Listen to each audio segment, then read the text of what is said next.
How you doing, everybody? This is Dave Meltzer. We're going to be here talking about WrestleMania. This is one of the best pay-per-view shows I've ever seen, and probably the best one the WWF ever put on. We got Steve Austin winning the WWF title with the help of Vince McMahon in the main event, which was a tremendous match. Tables, ladders, and chairs. Edge and Christian coming out on top, getting the tag team titles. Probably, I think that match was probably better than the match they had at SummerSlam. It was not as many dangerous bumps, but I think the match made a lot more sense. Brian Alvarez, by the way, will be here any minute now. He's not quite back from his WrestleMania party, which we'll talk about in just a second. Let me just go through the results, I guess, from the start of the show until Brian gets here. It opened, the dark match was X-Pac and Just Incredible beating Grandmaster Sexay and Steve Blackman with a double super kick on Steve Blackman in 2 minutes and 46 seconds. That match was actually added. It was added at the last minute when X-Pac complained to Hunter, and he got on the card. A lot of guys were originally not on the card, were added at the last minute. William Regal losing to Chris Jericho for the Intercontinental title. Jericho retaining with a lion salt, 7:08. That match was actually kind of disappointing. Decent match when they were in there. It was just a little bit short. Didn't really have enough time to build to what these two could have done. Not that there was anything wrong with it. Then it was Tazz and the APA beating the RTC, Goodfather, Bull, and Val Venus when Bradshaw did the clothesline on Goodfather. That match was the weakest of all the men's matches on the show. Only 3 minutes, 53 seconds, and, it really wasn't a good match at all. Then the three-way for the hardcore title, Kane ended up winning it, in 9:18. That was almost all backstage brawling. Raven took a lot of punishment, and the other guys, they did their part. It was alright. I mean, it was really not a lot different from most of your other hardcore matches, except that Raven went through a window and bled a little bit going through the window, but it was Brian is here. Okay, we're just up. Brian, how are you? I am here. Yeah, very much are. Brian, I thought that this was a day where everything that could possibly go wrong did, but you're here anyway. So. Yes. No, you know what? I'll tell you what, it could have been much worse. You know why? It could have been like WrestleMania 4. Oh, I know. At least it was a good show. I thought it was an awesome show. I thought it was the best WrestleMania by far. Yeah, I mean, just the whole thing. I didn't get to see, the first 20 minutes of the show, so I was, oh, my God, everything did go wrong. Well, you didn't miss anything in the first 20 minutes, I'll say that.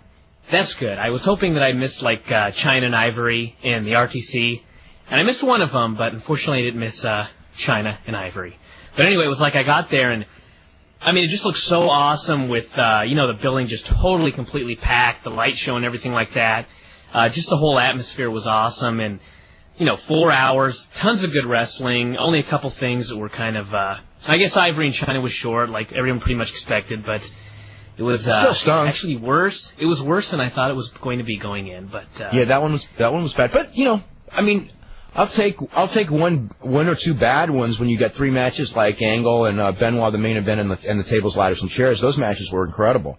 Yeah, they were awesome. The thing was, I don't know if you've talked about. Have you gone down all the matches one by one, the main event yet? No, I'm only up to the Raven match actually. So let me go through. Let's go through the results. Actually, guys, just real quick, we've got two callers on the line. Both of them are in Houston, and both are right outside of WrestleMania from the show. Well, let's go. Yeah, it's cool. Hector is up first, and then we have Ed. They're both in Houston. Here's Hector first. Okay, let's go to Hector first. Hector, hello, right outside the Astrodome. Hey, Hector, what's up? I can hardly hear you because there's a lot of noise. Yeah, I was in Houston, and everybody here was for Austin. There was no heel turn. It was just everybody. Even at the end when he was drinking the beer with Vince? And as far as the WWF, they programmed people to cheer for Austin, even at the Access, because I went to Access, and everybody was like, like the WWF people, who's going to see Austin kick The Rock's ass tomorrow? And they're like, hell yeah, and all that. And they kept on repeating that, and it was almost as if they were building The Rock as a heel. Well, I think that the idea was to make Austin this huge baby face so it would shock the fans and they would turn even stronger when the time came to turn. And then the big trick was would McMahon be able to turn Austin? I think that the people watching at home, especially because you had JR and everything like that, For the people at home, it was a turn, but when I was watching it in the building, you know, I could see in the building, it was not a turn in the building. And that was it's usually a good idea, the whole deal, to make just a huge babyface do the heel turn, because then they hate him even more. But last night, it was like the wrong... I mean, for the formula to work, it was like the wrong guy in the wrong building on the wrong day for everything to work out perfectly. They could have it with Undertaker, because Undertaker was over just as much as Austin tonight, because I know he's from Houston, and everybody here was Undertaker signs everywhere. But the McMahon thing, the McMahon match, there was a lot of problems with that, because they wrestled in different areas of the dome, and a lot of people had bad vision for that match. They could get to see one part of the angle here, one part of the angle there, and it was too much everywhere with the WCW guys and the McMahon thing and Trish and Stephanie. But you know, on the WCW, let me get to that one real quick too. There were some WCW guys. I thought that thing came off very poor because one, they didn't identify him, and two, when you got to look at him, you saw there were no stars. You know, the biggest star in there was Johnny Ace and Lance Storm. You know. I mean, the worst part was, like, they came out and Shane just points up and goes, WCW guys are up there, and it's like they don't have a camera on them at the time, and they're trying to zoom in to get them, and they can't even do that. And it's like, man, these guys are stuck in the cheap seats, and they're supposed to be big stars. And the little graphic just says WCW wrestlers, and they should have said who everyone was. I thought that was pretty weak. Yeah, and a bad way to introduce. Plus, everybody booed when Shane said WCW. Yeah, everybody here was all Austin and Undertaker and WCW people and Gimmick Battle Royal. Most of the people were asking, who are these people? Like, in the front, really? I think the Marks knew, but like in the middle sections, everybody was lost. You know, they were asking me, who's this guy? When Gene Okerlund came out and everything, I was surprised. So you got to remember, a lot of the crowd, especially when you're talking about 65,000 people, those are not hardcore wrestling fans. Those are people coming in because there's a big event coming to your city, and they're kind of aware of who the top guys are, and they're not going to know, Volkov and the Sheik. By the way, Brian, you got that one right. That was a pretty clever one. As soon as that thing started, the Sheik was standing in the ring, totally not moving, not even throwing punches. I just went, this guy's got to win. He's going anywhere. Yeah, Oh, that was sad. After the show, nothing really happened. Austin drank a few beers with Vince. I don't know if that came out on TV. And then after that, The Rock, they just played The Rock's music, and he got up and left, and Howard Finkel said thank you to the fans, and that was it. There was no after show. And before the show, that was just Sunday Night Heat, because it was really bad how the city set this up. I mean, it's very bad, the parking, very bad everything around it, but the event was good. So I'm going to let you guys go. Thank you. Okay, thanks a bunch. Thanks. Thanks a bunch. We're going to go to Ed. Ed is also right outside the Astrodome. Ed, what's going on? Guys, what a show, man. That main event was a lot better than I thought it was going to be. They really worked their butts off. And I thought it was a good match. It's just a heel turn just didn't work here in Texas. Now, when Vince McMahon and Austin were drinking beer together, were they cheering or were they stunned? Or did they just not care? It was like people didn't see McMahon. It was almost like he wasn't there. He cheered Austin, and they just like wasn't even there. Yeah. So, I think they were just playing his music so loud that it wasn't even clear on TV if they were booing him or cheering him or whatever. And the only thing was, he hit that stunner at the end, and everyone just exploded. And it was like, whoa.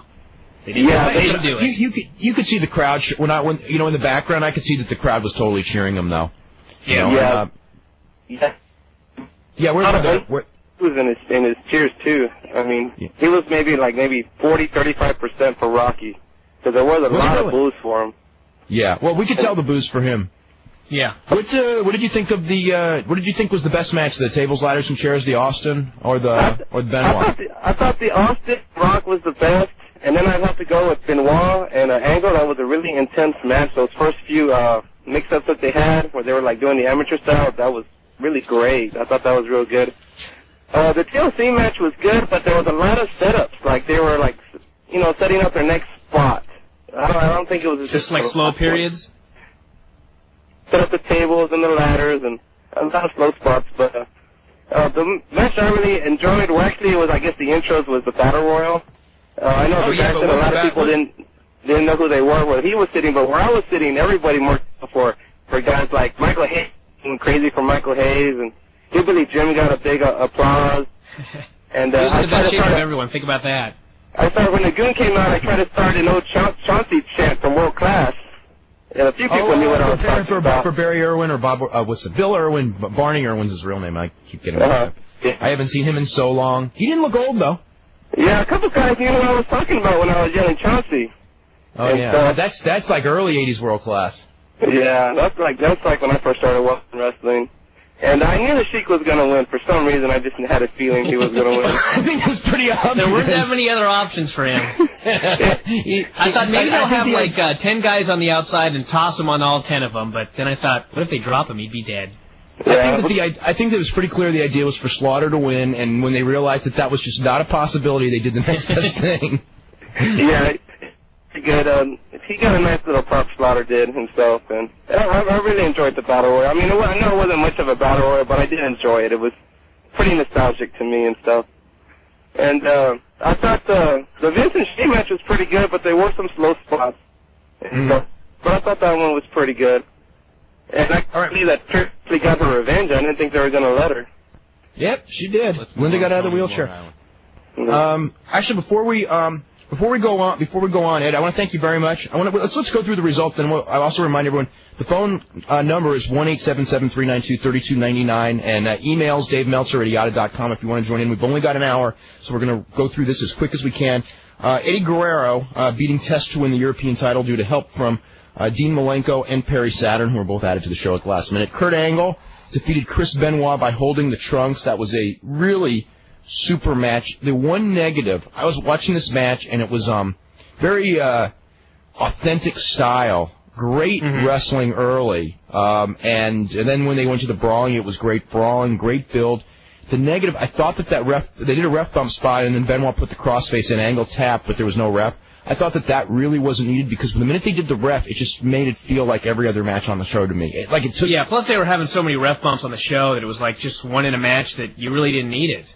Right. And then the finish with the trunks, I liked and didn't like it in the idea that they were having such a great match and it was such a cheap finish, but at the same time, that was probably the idea. You know, it's that old heel. Yeah, it was the whole psychology of the match with Benoit out wrestling him at the beginning, and so Angle's the one that ends up going to the, cheating and brawling and everything like that, and it was actually a real good finish. I thought it was great.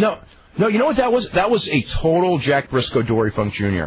Total. And I mean, I was watching it with some friends, and that was exactly what we were saying was, you know, I don't really think Jack Briscoe and Dory Funk Jr. did the wrestling that good, but boy, that was the funny thing was I was in a room with about 10 people, and I don't think any of them were like fans that had watched sport more than like 5 years or anything like that, and I'm thinking, oh my god, this amateur wrestling is going to just bore the hell out of them. And they're just sitting there just staring at the screen, like totally intent watching this match, and I thought, wow, well, you know what? These guys will get into wrestling. And the crowd was applauding like in Japan. It was awesome.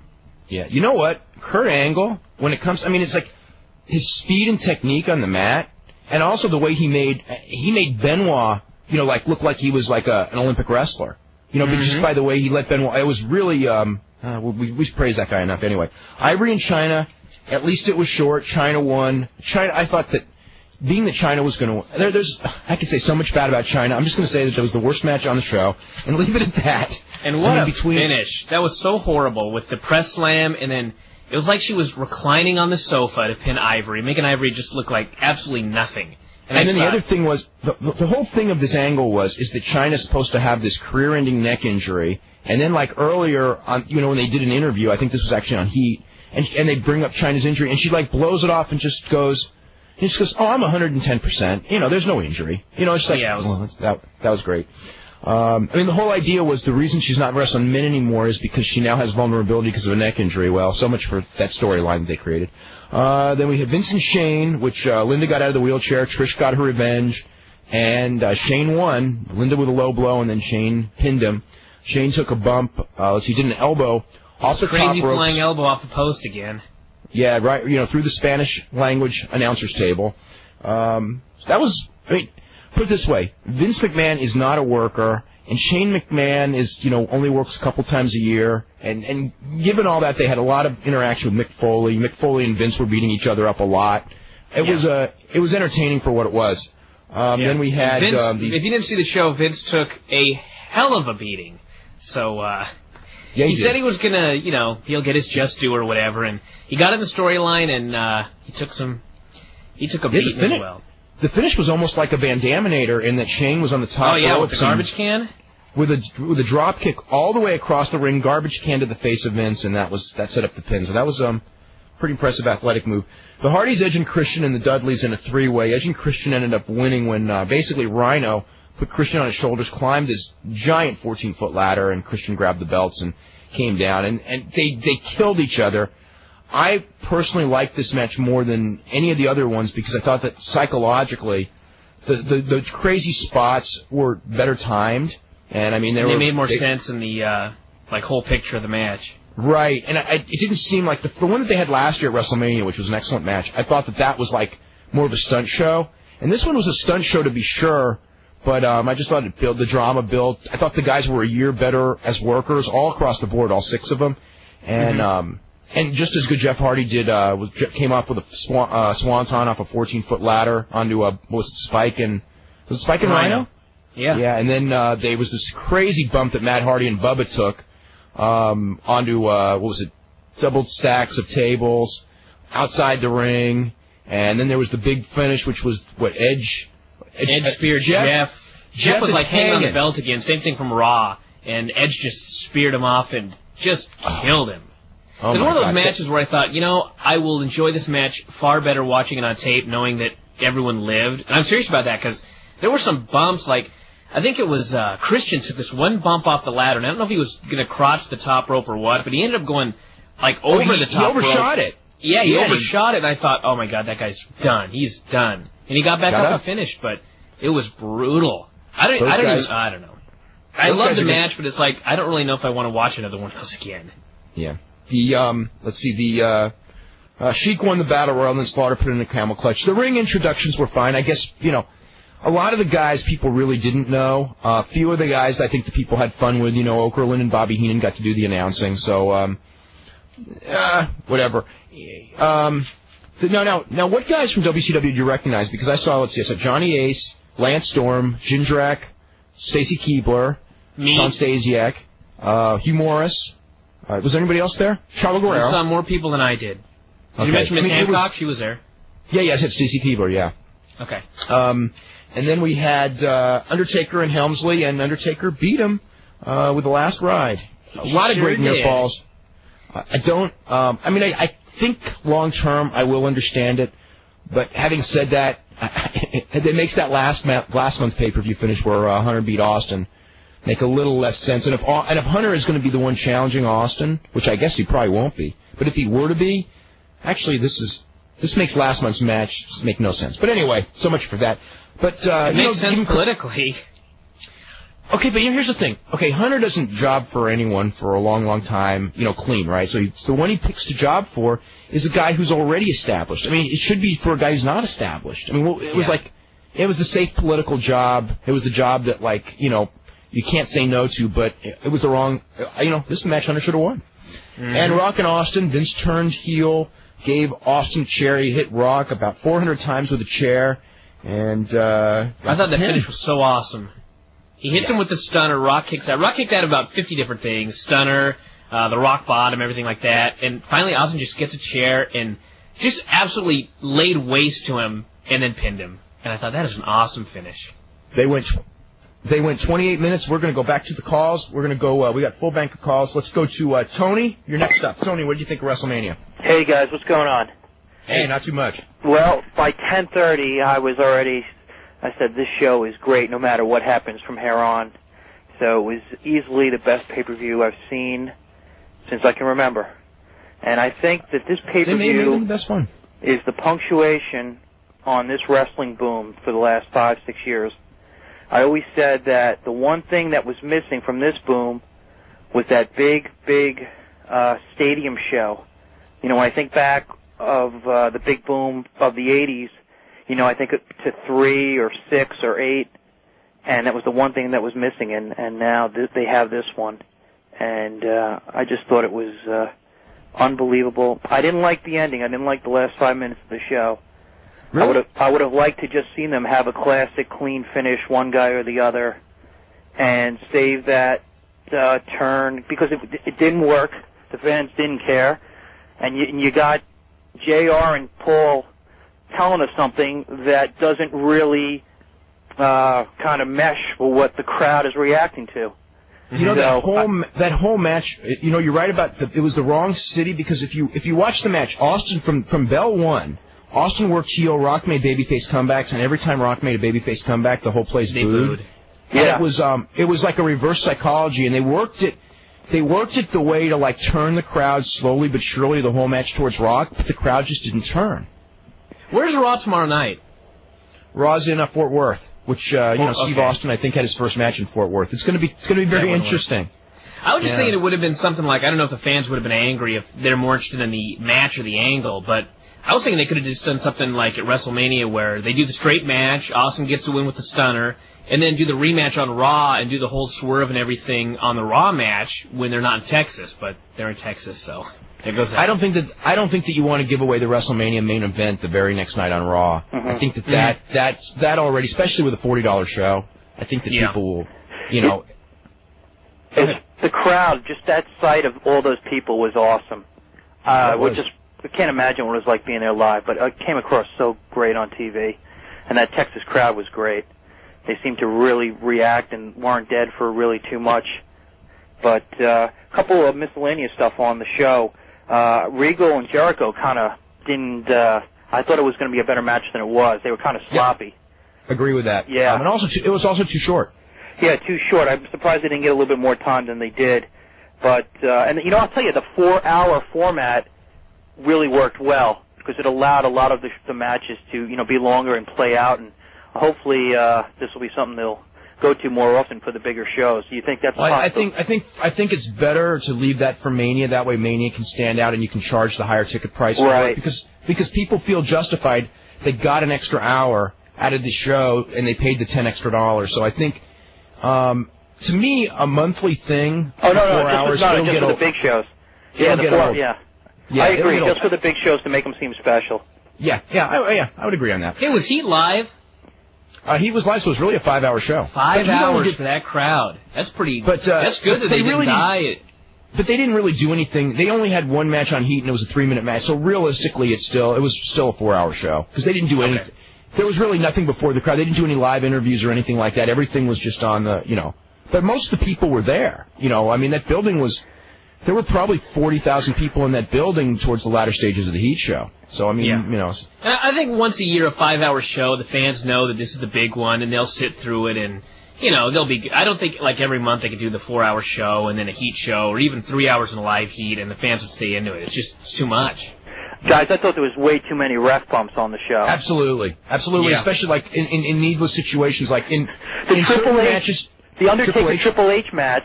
That ref was out for like 15, 20 minutes from an elbow. It was stupid. It was stupid, too, because, you know, it's like, how many times have we seen a ref out and you know, another ref runs down, and this guy's out there for minutes on end, and nobody runs EMTs. in. Yeah. You know, I'll tell you another thing that I thought in the Hunter match that was very bad was a camera shot where they showed, Hunter took that choke slam in that camera pit, and, you know, they had that gymnastics pit underneath, so he took no bump at all. You know, where you're watching going, oh my God, and Ross is going, he landed on concrete, and I'm going like, and I knew it was gimmicked, but I didn't see the gimmick, and Ross is screaming it, so it had a great impact on me, and they showed 2 or 3 camera angles, and you still just see him go down, but you don't see him land, and then they showed the last camera angle, and you see him land in the gymnastics pit, and it was just like, it was like a negative reaction. It was like, that's not a bump, that's something that a cartoon. It's a cartoon. And then it got worse with Undertaker jumping off the thing and doing his flying elbow onto the little gymnastics pit. It looked like 2 kids jumping on the bed. Yeah, so that one, I didn't like that. Tony, I want to get running because we've got a full bank of calls, okay? Okay, guys. Okay, thanks a bunch, Tony. We're going to go to Matt. Matt, you're next. Hey, Matt. Hello. Hey, what's going on? Okay, I'm on? Yes, you're on. Okay, WrestleMania, I would like to give it a big thumbs up. That Chyna match was so horrible, they shouldn't even put her on the card. See, she should be going to WCW. No, she shouldn't. No, she shouldn't. She shouldn't be going to WCW. She should be going. No, but the way that she should be going to Glow. Yeah, exactly. No, but that match was so horrible. I just don't know. You know, that match and the hardcore match was not that entertaining. I thought the hardcore match could have been more entertaining. As the Austin, I thought it was entertaining. I don't think it was particularly good, but it was entertaining. The hardcore match. It was kind of hideous. Yeah, well, any show that the Big Show's in makes it look hideous. He tried. Well, he did try. Yeah, he tried. And also about the Gimmick Battle Royal. Speaking of which, did you get a load of the physiques on those guys tonight? Boy, I was told that everyone's peeking those cycles there, and boy, I sure saw them, boy. That was some of those guys. I'm not mentioning any names. Anyway, go ahead. Yeah, but with the Gimmick Battle Royal, I thought I was for sure Brother Love was going to win, but either way, nobody really cares. No, if they won, someone should that'd be too much. Booking committee guys can't win that battle royal, no way. Especially because he wasn't even a wrestler. You know what I mean? He was just like a what was he? He was a talk show host. He did not do that well with commentary. I'm not trying to knock him, but he did really bad. Who didn't? Well, he is bad. Mean Gene. He's an interviewer. He is not a play-by-play. No, he's once called play-by-play at WrestleMania. He was always terrible at it. That's why he never did it very often. I mean, I think Mean Gene's role was to go out there and do every single one of his cliches in as hokey a manner as possible, just for the fans watching at home. Well, that's why they wanted to make it hokey, right? Yeah. Well, you're gonna have a good match with Kamala at 55 years old, or however old he is now. And also, the tables, ladders, and chairs match. It was better than the SummerSlam one, which was surprising. Because the SummerSlam one, they did all the extreme bumps. I'm surprised that they both went through the tables, Matt Hardy and Bubba Ray. And as for the main event, it was really good. It was worth the $40. Most pay-per-views, like last year, it was not worth the $50 to get that all day and then the 3 hours. But this year, it was worth it. I thought this show blew away last year's. In fact, I would say it blew away every single WrestleMania ever. I mean, because if you go into 10, we had those two great matches. Even 10 had all the horrible undercard and everything. But had the horrible undercard. This had, 3 great matches and 3 other matches that were very good and maybe 1 or 2 bad ones. So, let's go to John. Okay, let's go to John in London. John, what's going on? God, it must be like 6 a.m. there. No, London, Ontario, Dave. Oh, well, then you're just the same time as the rest of us. Yeah, okay, I'm still Eastern time zone. Okay. What's going on, John? Not much. I thought WrestleMania was great. The only thing is that, like they always do with WrestleMania, I'm worried that we're going to get the identical card on Backlash. I wouldn't mind seeing this stuff again. They could easily toss out Austin Rock again if it wasn't for the movie. They can still do it. I'm not doing this to complain. The card itself was absolutely incredible. I think most of the matches that were worth seeing again, we'll see again, and some of them, like Chyna and Ivory, we won't. Well, which is a very good thing, but... Guaranteed we're going to be seeing Hunter and Undertaker again because Hunter did a clean job, so he's coming back and getting a win. And guaranteed we're going to see Angle and Benoit again, and I don't mind that because I want to see him again, so that's fine. Oh, yeah. I'm not... Another thing with that ref bump in the Angle match with Angle doing the tap out of the crossface, it was so unnecessary if they're going to do the Angle after the match, where Benoit attacks him during the interview, puts him in the crossface, and he taps right there. Yeah, They've got it right there. Why do it in the match and waste another ref bump? Yeah. Yeah, that was... And I mean, I'm not complaining about it. My only real complaint, and I really can't do this, is just with the tag team division, with Edge and Christian winning again. I mean, they're my favorite guys. I'm Canadian. I love them, but they've won all 3, TLC matches or whatever it is now. It's kind of like, what else do they have to prove in the tag team division now? By this point,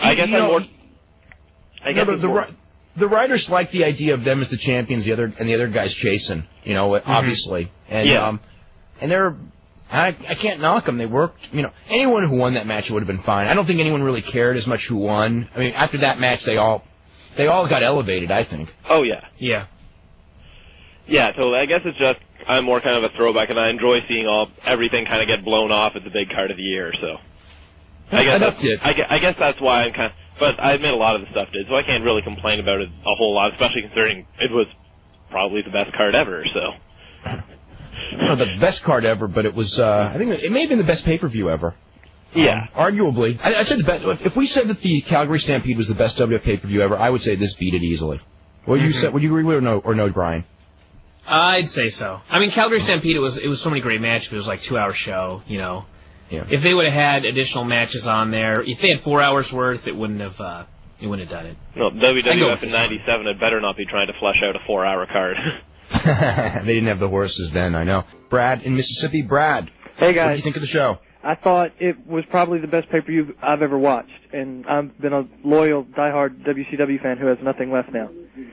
But you still got Stacey. Depressing. Yeah. Well, that makes me feel a lot better, Dave. Thanks. But just a couple of quick things. Man, if they were worried about some of their other female stars developing a Sable complex, that Chyna completely came off that way tonight. That was exactly what everybody in the room was saying when I was watching. It was like, oh my God, there's another Sable right there in the ring. Except worse. And especially if that's how she worked getting Cat fired. I mean, it was just amazing to sit there and watch her because she didn't say anything, she didn't do anything, it was just there. I don't know, in fact, we got a lot of emails about, because Lawler was on the show, and that certainly was the illusion that was made, and I don't know that Chyna had anything to do with it. I don't know that it really was anything more than people think Stacey had a bad attitude. But when I watched, but there is a possibility it's true. She definitely did get that Eddie Guerrero angle nixed right away. I mean, there's no question, and to me, watching her kill that angle they set up for her, for no reason, and then go in there with Ivory, and it's like, okay, she's going to win the title, and she's going to win it in 3 minutes.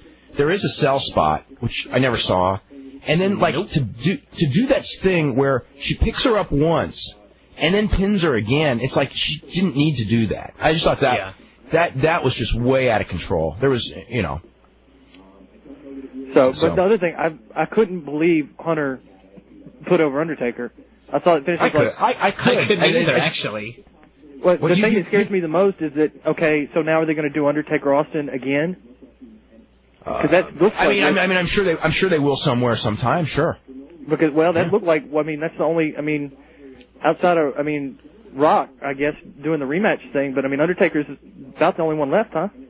Okay, the problem is, if Undertaker, the thing is, Hunter is going to That's not the guy they need on top, though, working with Austin. No. It's not, if Hunter was going to do a job for someone, it should have been Jericho, Benoit. Undertaker doesn't need it. Undertaker's going to be over no matter, he's a legend. He's going to be over no matter what you do.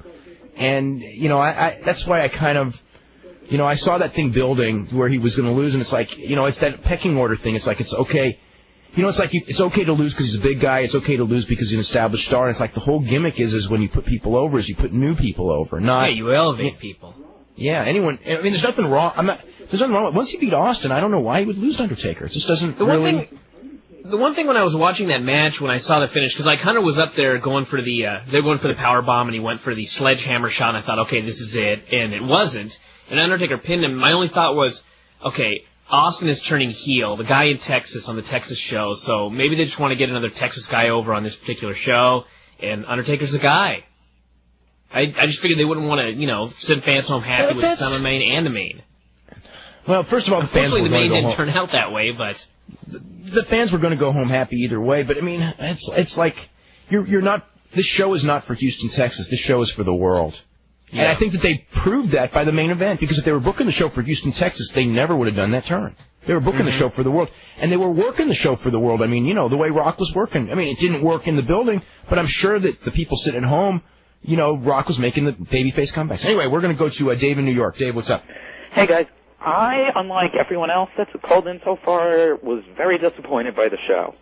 And tell me why, because I'm really surprised. Okay. I thought that...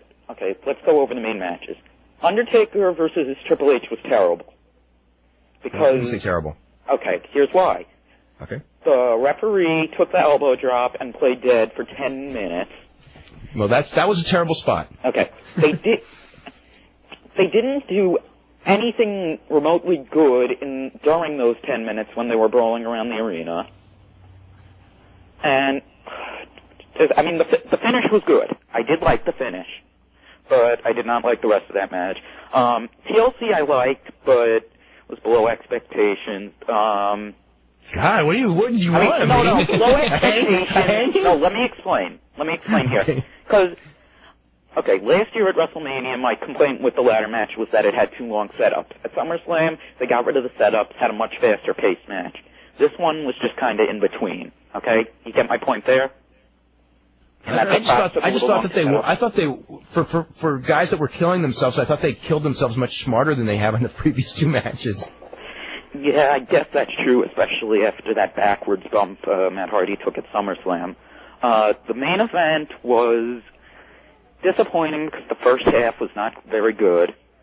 I mean, the second half was quite good, but it's just not the blow-away show that you've been kind of pimping it as for the last half hour.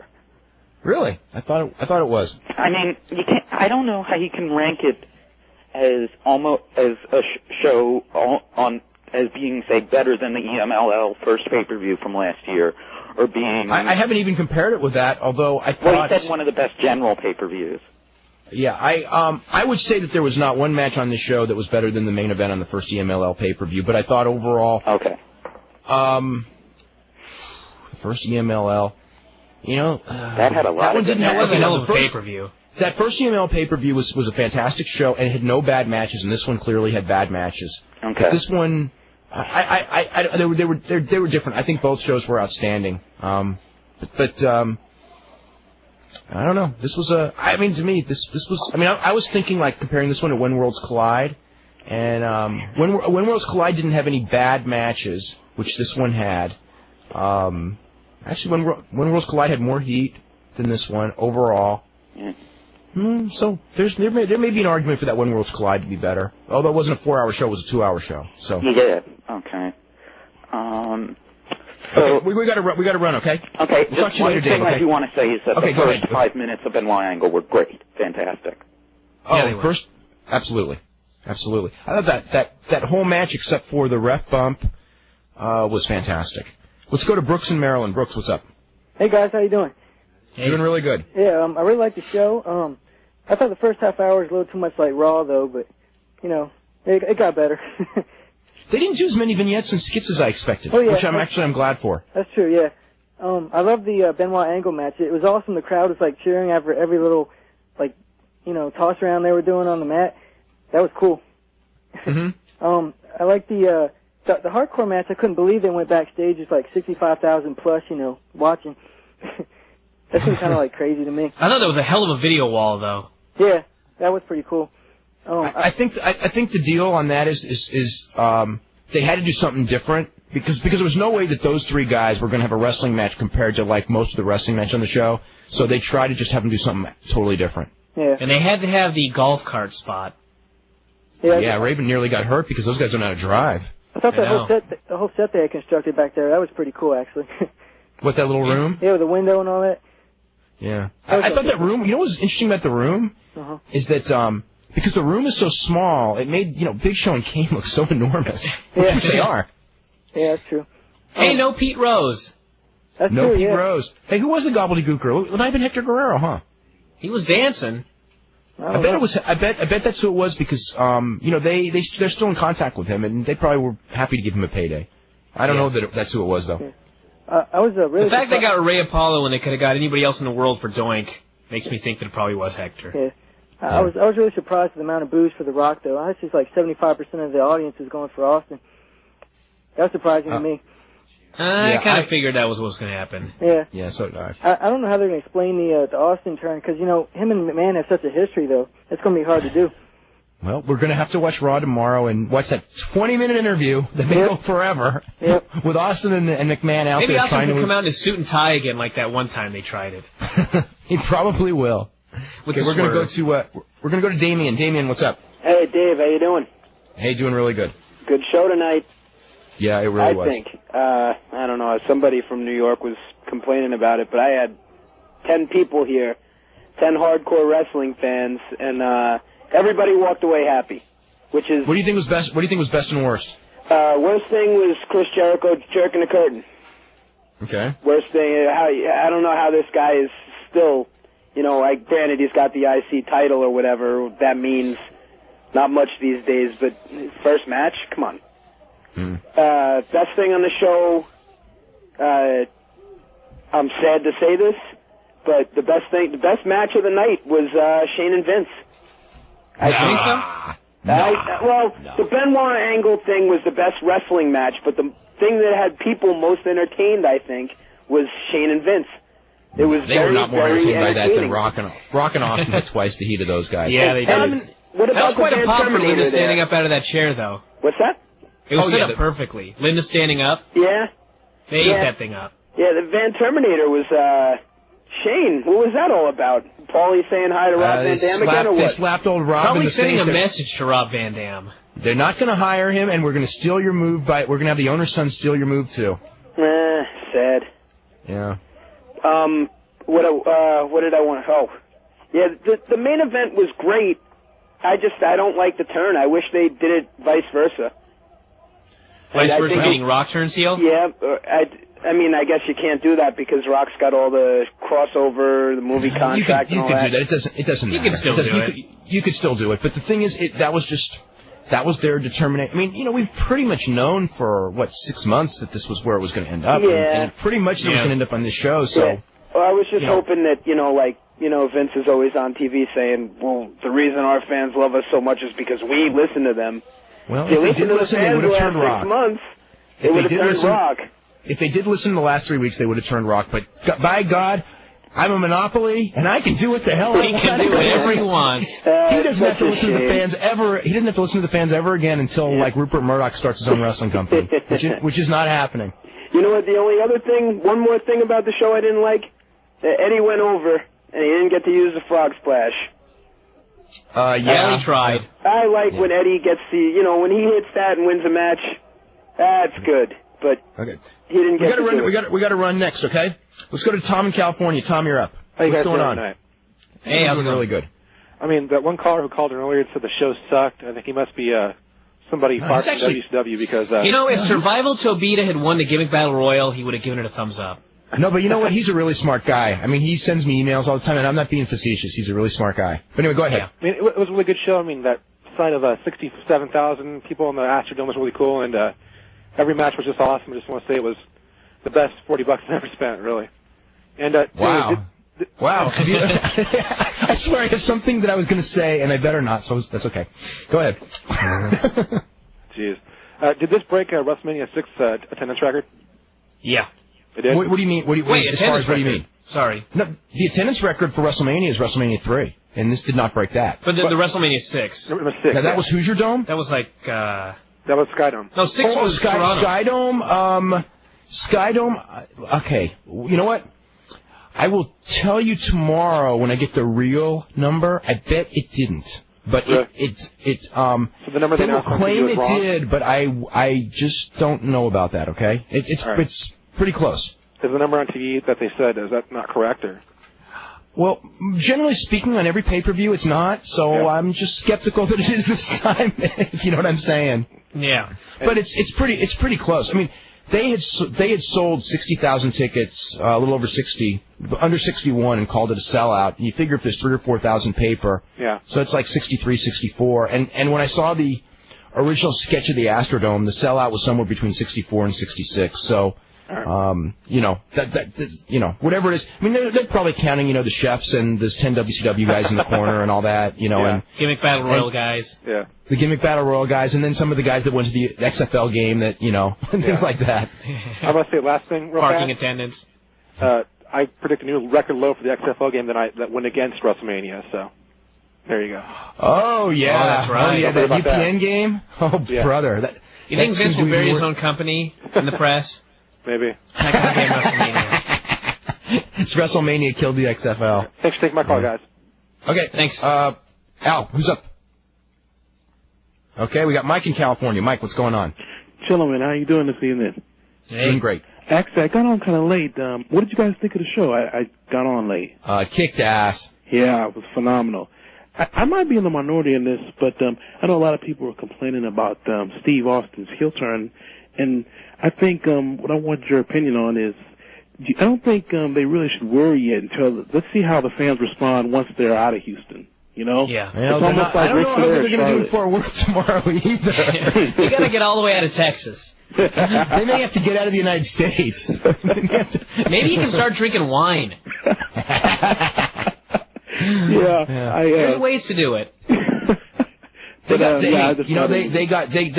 Everyone that they've ever tried to turn, they've been successful at doing, except, they never did get Bret Hart over as a heel in Canada, but then again, he wouldn't let it happen either, so.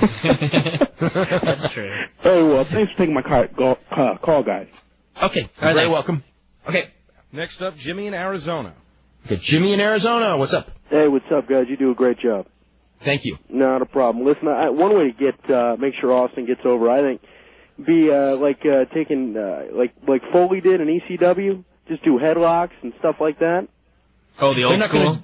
They're not going to do real hardcore, doing the headlocks, doing the arm drag, stuff like that. I think people will get a little annoyed at that pretty quickly, but I think that'd be like an absolute last resort. I think there's ways to get him over without doing anything like that. I don't see that because that's something that like Foley was doing that as a spoof on a very limited number of fans, which happen to make up a lot of the ECW fans. For the general public, I don't think that's going to work. You're right. But I hope they don't give up on the turn too quickly. I would hate to think they can't. Because just look back at Rock. They didn't give up on that guy. You're right. Listen, I thought it was a great show. The only I'm still trying to figure out why in the hell Hunter did a job in this match. In this pay-per-view. It was the politically right thing to do at this time, and so that's why he did it. He wanted to make an example to show everybody else that and he didn't elevate Now anyone. he wins for a year straight, and he can go, I put over the Undertaker clean. I put over the Undertaker clean with his move at WrestleMania on the biggest show in front of 65,000 people. Clean. So, anyone can do it. But again, he didn't have to elevate anyone either. I mean, you protect your spot by putting over the Undertaker because the Undertaker and Hunter, the Undertaker's not taking Hunter's spot. You're right. All right, man. Thanks a lot. Okay, who's up next? Next up will be Jay in Indiana. Jay in Indiana. Okay. Hey, guys. Hey, how you doing? Not too bad. Pretty good show tonight. Oh, thank you. You're not talking about us, are you? You're talking about the McMahon show. Actually, both of them. Thanks. Seems like the Austin turn's the big topic tonight. They pulled out just about every stop to get him over as a heel. They tried their damnedest. Yeah, they were going. If anything was going to work, that they did it. Unfortunately, the answer to the question was nothing was going to work that tonight. Yeah. Well, they really did everything they could tonight. I mean, what more could they have done? Vince in his corner is about the best thing they could do. Do you think it's going to be enough? In the long run, yes. Maybe never in Texas. There's some cities that some guys, will never get over his heels in. You know what I mean? Right. So it may be like in Houston and Dallas or something, like in the state of Texas. He's just going to be a baby face no matter what they do. It was kind of like, what was it? Actually, Angle's not a good example because Angle actually did get booed in Pittsburgh. I have one. Most times. Who? Jerry Lawler in Evansville, Indiana. Anytime they're in Evansville. Oh, no. Okay. But you're right about that, except the thing is when Lawler, when Lawler has turned in Memphis in the past, he has gotten over as a heel. Now, if he would do, I don't know. I think the Lawler probably in Memphis, if he'd still stayed with the WWF, at his age, because he's such a part of their culture, I don't think they would ever boo him. True. What'd you think of the Battle Royal? I was glad it was short. The ring introductions, as we figured, were the best part, and once that thing started, it was really, really bad. Yeah. The entrances were nice, though. It was kind of neat to see Bobby the Brain and Gene Okerlund there. Do you think they'll be back around anytime, or will you think it's just a one-shot? It was just for one shot. I mean, I don't even think you consider it a tryout because they had something that they were told to do, Right. Get out there. And, it was part of a theme, and in a sense, it was almost putting them out to pasture by telling everyone these guys are outdated, just like Repo Man and all that. True. Yeah. So I don't think that we'll. I mean, they could bring them back. Who was surprised that we saw tonight because there's absolutely no reason for it. It was Albano at WF New York. I mean, someone told me he was there. Oh yeah, you didn't see it. Yeah, WF New York. They had Albano. I missed that one. Albano, he was like picking winners of the Battle Royal, wasn't he? Yeah. With Blassie, and Snuka was there too. Bert Sugar. No Bert Sugar. By the way, do you know that they have a new book out? Oh, really? They have Volume 2, which is actually better than Volume 1. Leafing through it, it really was. It was. I mean, not that it was good, but all these improvement. There's all these WCW books. There's this bookstore that's going out of business. Actually, I guess Crown's going out everywhere, which is another sad business going out. But I went to the local Crown, and there's no WF books, and it's like the shelves are bare at the local Crown here. There's like no books around, but there's tons of DDP, Goldberg, and that WCW history book, sitting on the shelves with it. Like clearly no one's buying. Anyway, I just wanted to get that out. Guys, next up is Aaron in L.A. Aaron in L.A. What's going on? How you doing, guys? Hey. Doing really good. Quick question for you. What happened to the Christopher match being scrapped? I guess that they complained about it and put it back on. Oh, no, okay. It was on Heat. The Heat Brian Christopher was back on Heat. They were going back and forth all week on Wednesday that they had the match. It was actually supposed to be against Malenko and Saturn. Then on Saturday night, after everybody was all happy about the Fan Fest, because everybody on Wednesday, the guys that weren't on the show were mad because this giant payoff they wouldn't share in, and everyone's going to be on except for Kai and Tai and Lowdown, figuring that Kai and Tai they're going to be happy anyway or whatever. So they were all happy through the Access, this the biggest payoff we're ever going to get. Then Saturday night, all of a sudden comes the word, hey, all you guys are scrapped. And Sean Waltman went to Hunter and said, let me see what we can do about it. And so Sean and Justin got in the match with Blackman and Brian Christopher. But Malenko and Saturn also got on the card in the Eddie Guerrero match. So those guys were all happy. No, the only ones to see, Crash Holly, Molly Holly, they weren't there. There were probably a few others that weren't there as well. Bossman wasn't there. A few others. Okay, I thought the main event was nothing less than awesome. I thought the announcers actually made the main event.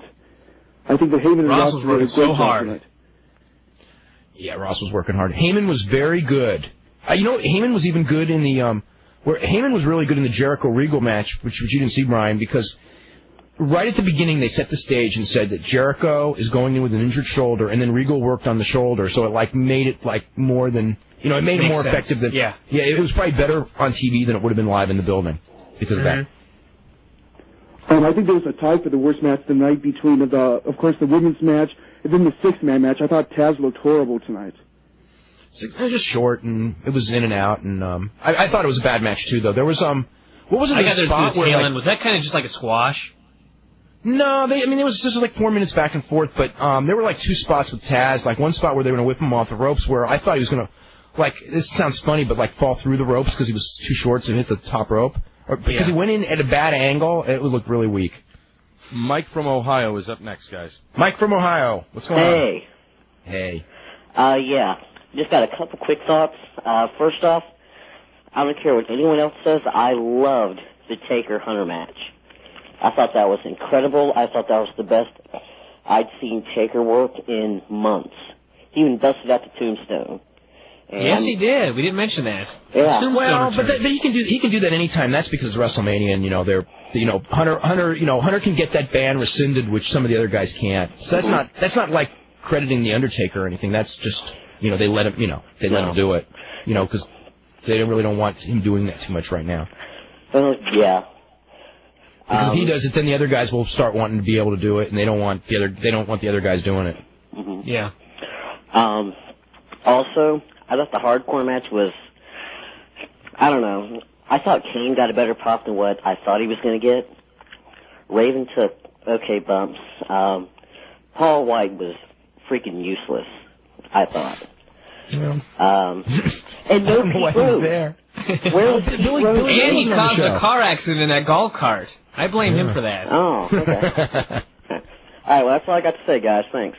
Okay. Who's next? Next up, Chris in New York. Chris in New York. How you doing, guys? Doing what's going on? Nothing much. I just want to comment. Chris Jericho looked absolutely awful tonight. Him and Regal I can't get over it. Regal, I thought in WCW a couple years back, used to put on some great matches. And now tonight, they just wrestled a sloppy match all night, back and forth, missing punches. What's going on there? It was sloppy. They didn't work. Their stuff wasn't smooth together, and the match was too short. You're right. Yeah, it was like nerves. I didn't see it, so was it just nerves or just not working together well? Or? It was one of how sometimes Jericho has those matches. It was one of those where it's just everything's off a little bit, and just off enough that you notice it. It's not horrible off, and but it's off. Do you guys see a heel turn coming in the future for him? For Jericho? Yeah, he's way too over. I've been hoping for that heel turn because he's so stagnated as a babyface. So yeah, he needs something. Another point I wanted to cross out. I am not a big fan of Rock or Austin, but I have to say in the main event, one hell of a match. But did anybody notice the time when Rock bladed himself when Earl Hebner obviously dropped the blade next to the steps and he went to pick it up? Very sloppy. I did not Oh, notice yeah, that. I was wondering what that was. It was Very like Rock poorly walks done. over there and just fell down. I mean, and you saw him. I remember when he walked over and fell down. Was that what that was about? Yeah, I and guess then he was getting played then. He put it right in his pants, and the camera went right off him, and went to Austin and Hebner arguing, and then the camera came back to the Rock, pleading very, very. I mean, I've been watching the business for quite a few years, and just watching that very, very poorly done in the main event. Yeah. That I just wondering why everyone was falling down during the shows. Like, everybody was tripping. Eddie tripped. Eddie Guerrero fell down. Eddie jumped out of the ring and just, like, fell down. And then it was so horrible when what was Test that? got his foot caught. And took forever to get out there. When he was finally released, everybody cheered. And with the ref bumps, that was just insane. They just kept on dropping all over the place. Yeah. Yeah, some of them were real weak, too. Yeah, I mean, that's for sure. I have to say, Hebner did officiate a decent match, but I don't know, where do you think they're going to... Great near falls in that main event. Yeah, that's for they sure. were awesome. Yeah, that's for sure. Well, that's all I have to say. Good night, guys. Okay, good night. Who's next? Dave in Atlanta. Dave in Atlanta. Hey, what's going on, Dave? Brian, what's up? Hey, what's going on? Not much, man. Saw Mania. It was pretty good. Saw the local sports bar down here. I was really impressed with the main event. In the bar, everybody was just popping at every near fall in the main. And, I was too. It was wonderful, I tell you. I personally thought that I thought Ivory and Chyna was just but my girlfriend was with me, and she's watched a little bit of it, and she's smart to the biz and everything. And she really did not like Angle versus Benoit.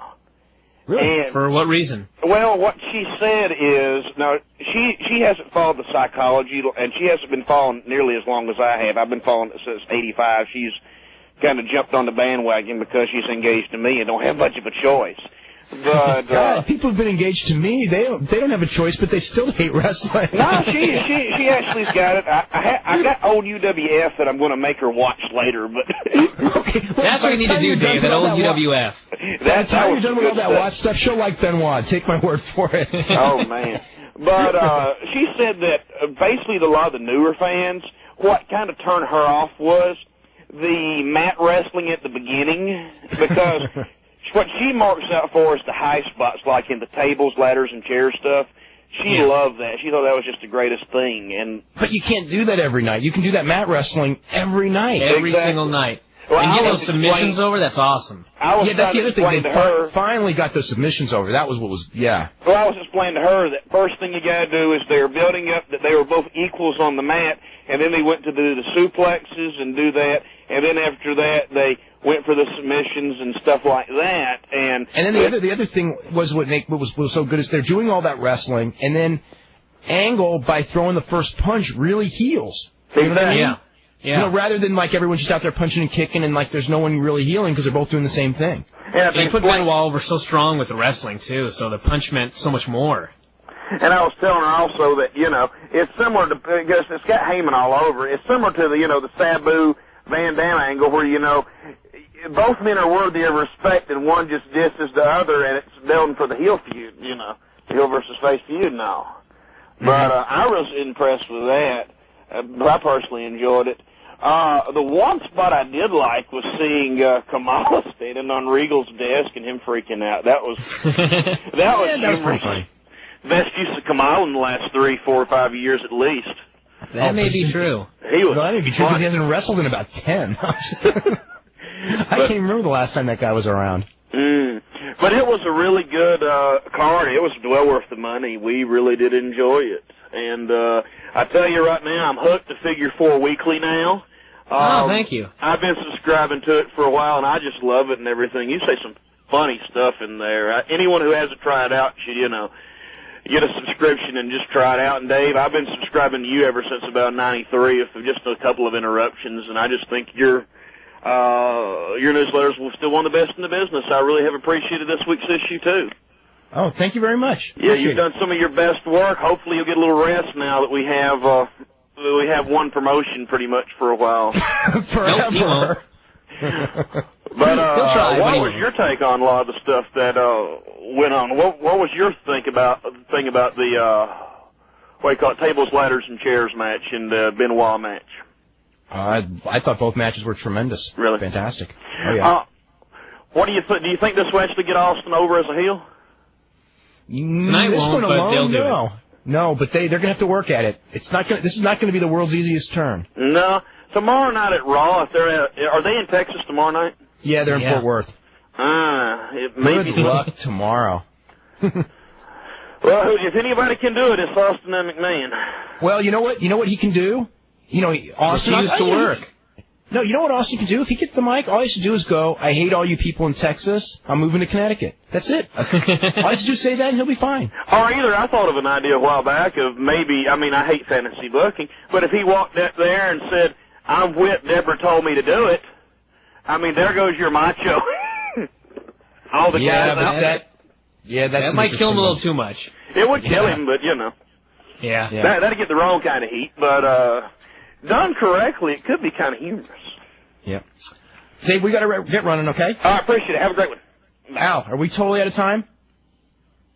Totally out of time. We're actually 4 minutes over. So okay. I want to thank everyone for joining us on our first ever special, and it seems to be a pretty big success, and I'm sure we'll do it again. And for those of you who didn't get through, or people who send emails and everything, I'm sure we'll be talking about wrestling for the next 2 hours, for 2 hours tomorrow, 5 to 7. For those of you who have never listened to the show, we're on 5 to 7 Eastern Time every Monday through Friday right here on IATA.com, and we'll see you all tomorrow at 5.